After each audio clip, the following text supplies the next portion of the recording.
human rights. Number 10, Love to Love You Baby, Donna Summer. In 1975, Donna Summer was far from a household name. She was an American vocalist living in Germany, working with European producers who weren't bound by American radio traditions. When she recorded Love to Love You Baby, the intent wasn't controversy, it was atmosphere.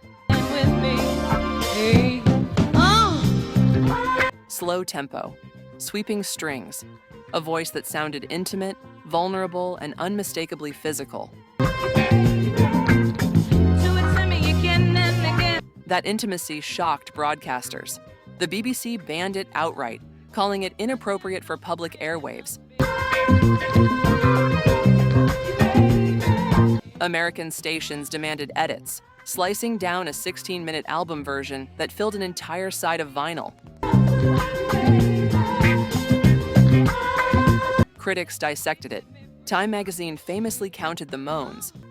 Church leaders condemned it as morally corrupting, but the public heard something different.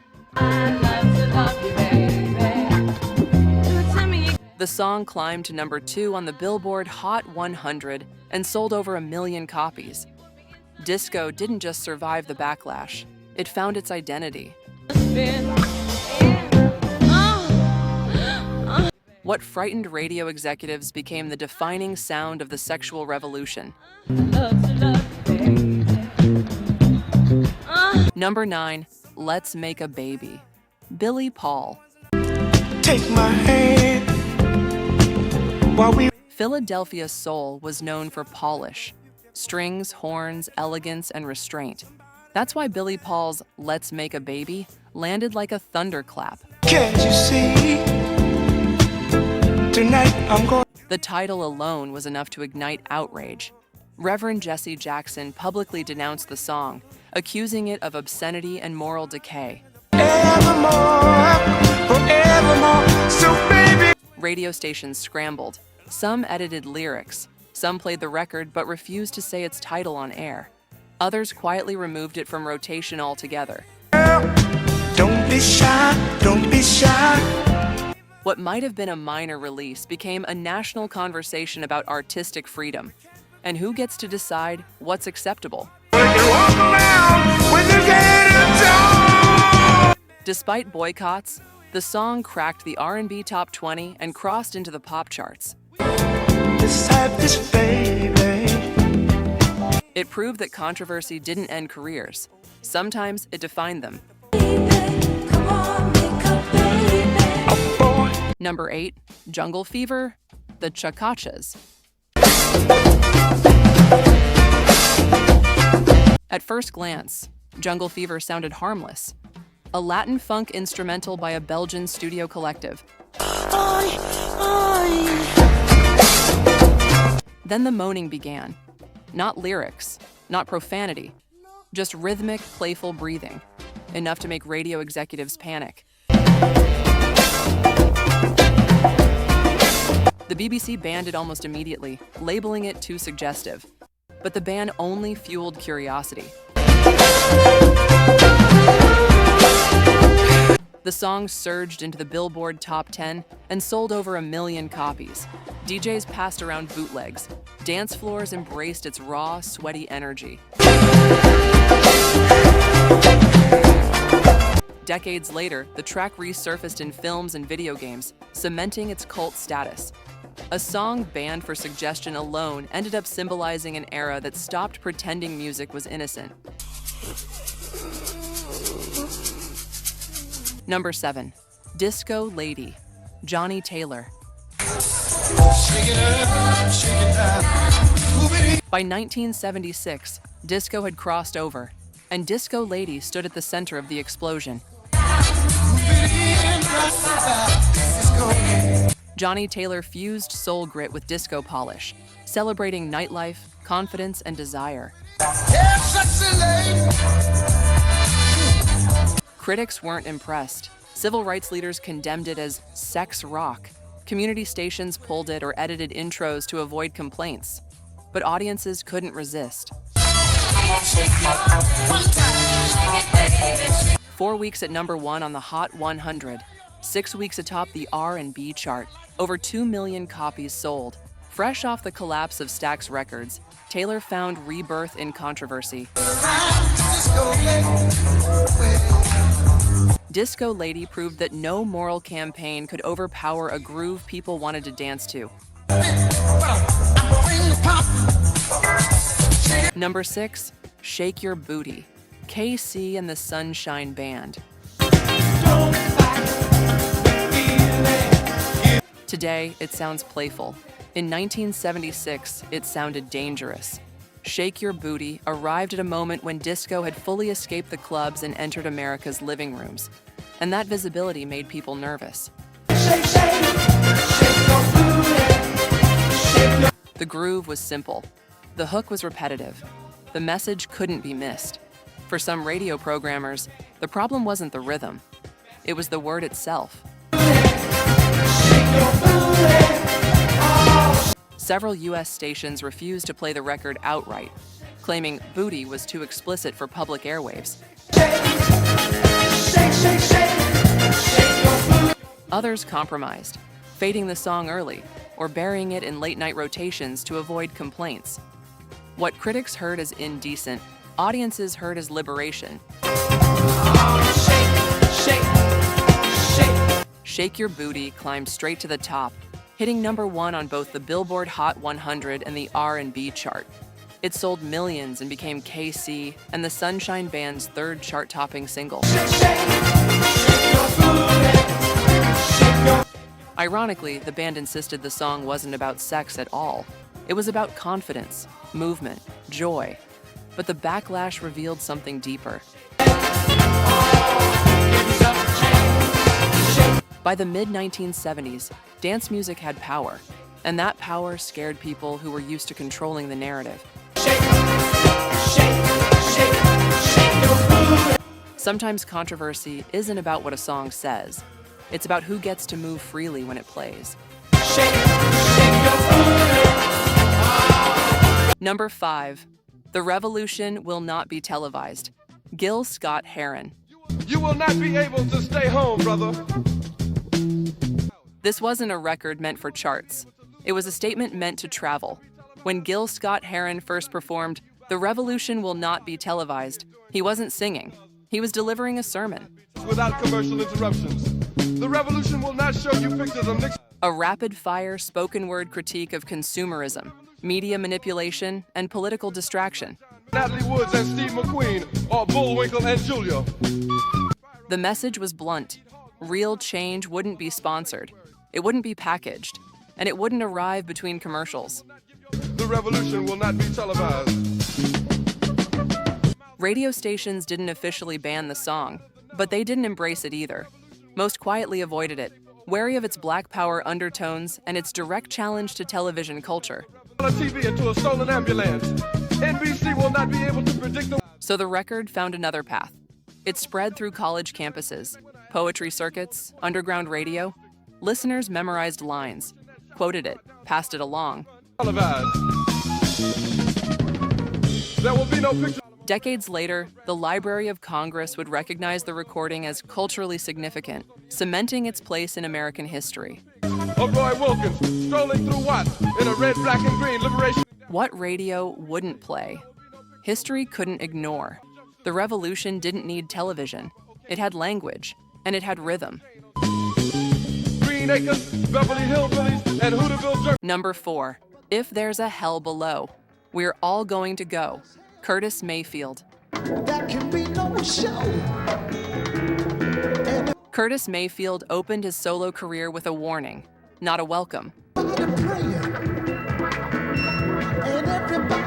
If There's a Hell Below didn't ease listeners in. It hit immediately, driven by thunderous bass, congas, and distorted guitar that felt more like prophecy than performance. Lyrically, Mayfield painted America as a nation unraveling. Racism, war, political corruption, social decay. We're all gonna go. The language was direct, And that made radio nervous. Many stations quietly limited its airplay, uncomfortable with how clearly the song named the times. This wasn't metaphor. It was diagnosis. The mass could see, but everybody saying don't. Despite that resistance, the record climbed to number 3 on the R&B chart and crossed into the pop rankings. More importantly, it changed soul music.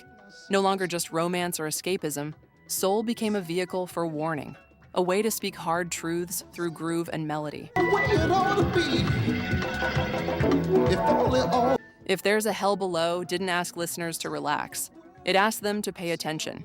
And once soul music crossed that line, it never went back. Number 3, War, Edwin Starr. Some protest songs hide behind poetry. War did the opposite. When Motown handed the song to Edwin Starr in 1970, it wasn't supposed to become a cultural grenade. Originally recorded by The Temptations, the label hesitated. The message was too direct, too loud, too confrontational. Edwin Starr removed all doubt. Backed by pounding drums and militant horns, his voice turned the chorus into a chant that couldn't be ignored. War, what is it good for? The answer came instantly. Absolutely nothing. At the height of the Vietnam conflict, the song struck a nerve. Young listeners heard truth. Authorities heard trouble. U.S. Armed Forces Radio banned the record, fearing it would damage troop morale. The BBC would later ban it during wartime broadcasts for being politically inflammatory, but resistance only amplified its reach. War hit number 1 on the Billboard Hot 100, stayed there for 3 weeks, and sold over 3 million copies. It became one of the most successful protest records ever made. Proof that dissent could dominate the charts without softening its message. What is it good for? Edwin Starr didn't whisper opposition. He shouted it, and the world listened. The total. Number 2, Zombie, Fela Kuti. This wasn't just a banned song. It was a direct challenge to power. By 1976, Fela Kuti had transformed Afrobeat into a political weapon. From his self-declared Kela Kuta Republic in Lagos, he openly criticized Nigeria's military government, not with coded language, but with names, mockery, and rhythm. Then came Zombie. Over a relentless marching groove, Fela compared Nigerian soldiers to mindless zombies, trained to obey commands without thought or conscience. The song ridiculed military drills, turning authority into satire. The record spread fast. Clubs played it loudly. Crowds sang along openly. And the government took notice. What followed wasn't symbolic censorship. Soldiers stormed Fela's compound. Buildings were destroyed. Residents were beaten. His mother, a respected political activist, later died from injuries sustained during the raid. The album was banned. Fela was harassed, arrested, and eventually forced into exile. But Zombie had already escaped Nigeria.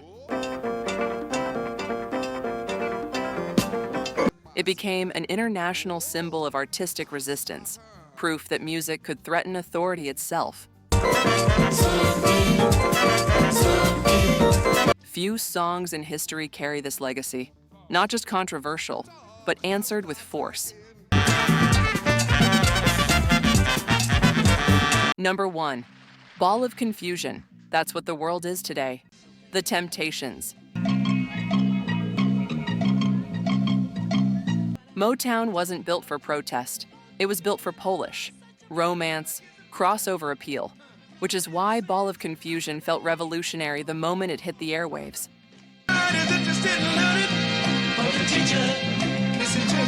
Instead of love stories, The Temptations delivered a rapid-fire inventory of everything tearing America apart: Vietnam, racism, inflation, political hypocrisy, environmental collapse. There was no chorus meant to comfort, just a blunt refrain: that's what the world is today. Radio stations didn't know what to do with it.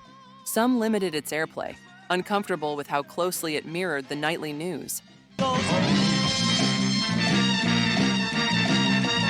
Decades later, during the Gulf War, the BBC temporarily banned the song, not for language, but for tone. It felt too real. That irony defined its legacy. A song censored for honesty became timeless because history kept catching up to it. Ball of Confusion didn't predict the future. It diagnosed it, and somehow, it still does. These songs weren't banned because they were reckless. They were banned because they were revealing. They exposed fear. They exposed power.